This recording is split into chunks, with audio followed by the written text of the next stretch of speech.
প্রিয় দর্শক বন্ধুরা, এই মুহূর্তের জন্য মহামান্য কলকাতা হাইকোর্টের অত্যন্ত গুরুত্বপূর্ণ খবর। আপার প্রাইমারি থেকে খবর আপডেট উঠে আসছে 2012 আপার মামলার ক্ষেত্রে, থাকছে 2016 আপার প্রাইমারির খবর আপডেট।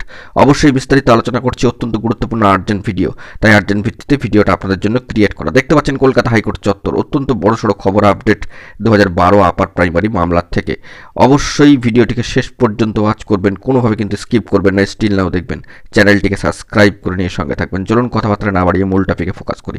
চলে যাচ্ছে অন স্ক্রিনে কোর্টের সাইটে। হাইকোর্ট পাড়া থেকে চলে এলাম আমরা সরাসরি কোর্টের সাইটে, এবং সেখান থেকে 2012 আপার মামলার ক্ষেত্রে দেখতে পাচ্ছি অত্যন্ত গুরুত্বপূর্ণ ভ্যালুয়েবল একটি নেক্সট হিয়ারিং ডেট কার্যত চলে এসেছে।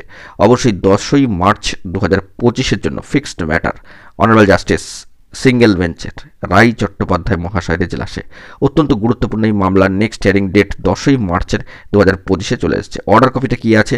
27/2-এর যে অর্ডার কপি, সেখান থেকে উঠে এসেছে গুরুত্বপূর্ণ তথ্যাদি। গত মাসে 27/2-এর হিয়ারিং সূত্রে যে অর্ডার কপি উঠে আসলো, অবশ্যই দেখুন সেই অর্ডার কপি অন স্ক্রিনে। ডক্টর সুতনু পাত্র মহাশয়, learned council for the school service commission, এসএসসির তরফ থেকে সম্মানীয় কাউন্সিল আইনজীবী মহাশয়, বিশিষ্ট আইনজীবী ডক্টর পাত্র মহাশয়, 6 extension of time for filling reply to the rejoinder filed by the writ petitioners, which has been affirmed on 6 February 2025. So let such reply be filed by the 6th March 2025.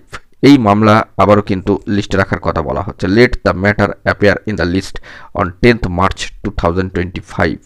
তো অত্যন্ত বড়সড় খবর update উঠে আসলো এই মুহূর্তে দাঁড়িয়ে। Order copy সরাসরি আপনাদের সামনে রয়েছে 27/2-এর 2012 আপার মামলার ক্ষেত্রে। এবং এর পাশাপাশি জানিয়ে রাখি যে আপার প্রাইমারি ক্ষেত্রে 2016 যে 4th কাউন্সেলিং শিডিউল কার্যত কিন্তু রয়েছে, এবং অত্যন্ত গুরুত্বপূর্ণ এর পরবর্তী ক্ষেত্রে কী পদক্ষেপ কমিশনের তরফ থেকে নেওয়া হয় 4th কাউন্সেলিংয়ের পরবর্তী ক্ষেত্রে, সেটাও কিন্তু লক্ষণীয়। দেখা যাক পরবর্তী ক্ষেত্রে কী আপডেট উঠে আসে। এখন এটুকুই, সকলে ভালো থাকবেন, চ্যানেলটিকে সাবস্ক্রাইব করে সঙ্গে থাকবেন। ধন্যবাদ।